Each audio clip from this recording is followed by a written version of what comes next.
The Minoans were a Bronze Age civilization that arose in the Mediterranean island of Crete in the distant 27th century BCE. The Minoans disappeared around the 15th century BCE and were completely forgotten to history until their rediscovery in the 20th century by archaeologist Arthur Evans. What we know about the Minoans is limited to what archaeological material we've recovered.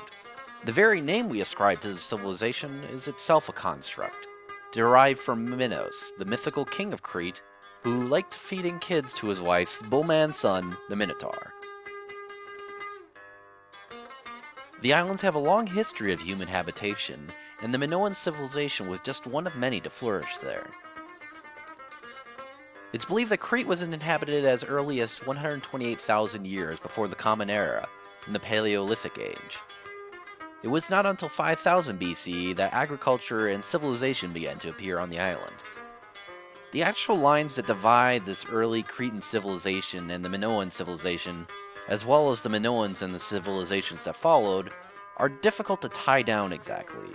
We don't have much in the way of writing or dates within the Minoans' own influence.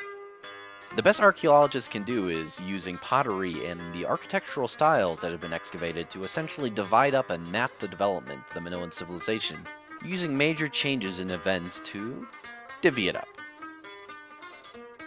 Pre-ceramic relics have been discovered at least to around 7000 BCE, with evidence of open fishermen villages and agriculture being pursued on the island's open Messara plain.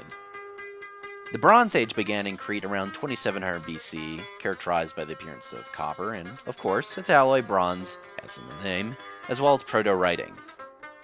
This roughly accompanied the same time that the Bronze Age began to appear throughout Greece as a whole, and the expanding trade network that followed quickly brought Crete into the limelight as a major trading power in the Mediterranean. Now, one of the major telltale signs of the events that changed the Minoan civilization, both politically and physically, is the development of palaces on the island.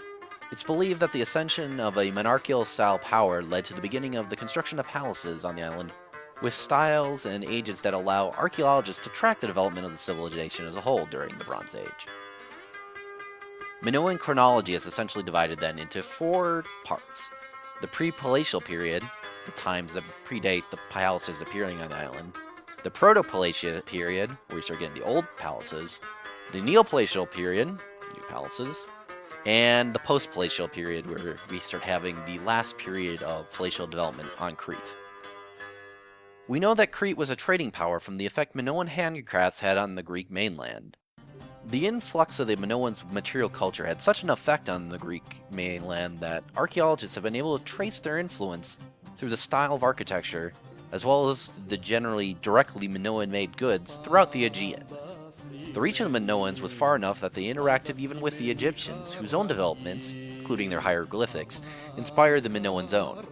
The Minoans developed a pictographic style based on the Egyptians' hieroglyphs, which ended up leading to the linear script of the Minoans and the linear B script of the later Mycenaeans. The different palatial periods are divided by major cataclysmic events on the island of Crete, which shaped the Minoan civilization. Around 1700 BCE, towards the end of the Old Palatial Period, there was an extremely large disturbance on Crete, probably an earthquake, though possibly an invasion from the mainland. This resulted in many of the palaces on the island being destroyed. However, following this period, the Neopalatial Period heralded a reconstruction of many palaces and a growing of the population. By 1450 BC, however, another catastrophe of some sort struck the Minoans, and rather than bounding back as before, their influence began to wane. Many of the palaces and cities on the island suffered, likely due to a volcanic event by the cataclysmic eruption of the nearby island volcano Othera, one of the largest in recorded history, to the point that it's believed to be the inspiration for the tale of Atlantis. The Minoans' weakness is also believed to have been driven by the waning need in tin. Crete had an abundance of the material and maintained a substantial portion of its trade in the Aegean, as it was crucial for the creation of bronze. However, as interest in bronze faded in favor of iron, the value of tin plummeted. The Minoans were then invaded by the Mycenaeans from mainland Greece, who absorbed the Minoan culture, religion, art, and society into their own. Speaking of the culture, we don't actually know that much about the Minoans, beyond those that they've influenced. They traded, like I said, in tin, pottery, and apparently ideas. They also traded in saffron, a valued luxury of the period. Objects of Minoan manufacture have been found as far east as Mesopotamia and as far west as the coast of Spain, which is pretty amazing for the time. For Minoan frescoes, we know that the Minoan men wore loincloths or kilts, while the women wore robes with exposed chests. The religion apparently revolved much around female deities, and their society was apparently relatively equal for the period. Men and women were depicted engaging in sports together, and the religious class appears to have been heavily female.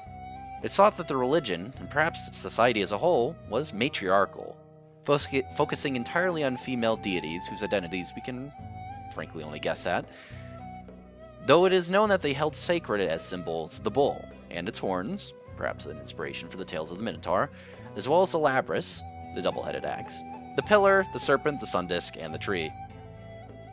As little as we know of the Minoan as a people, we do know one thing.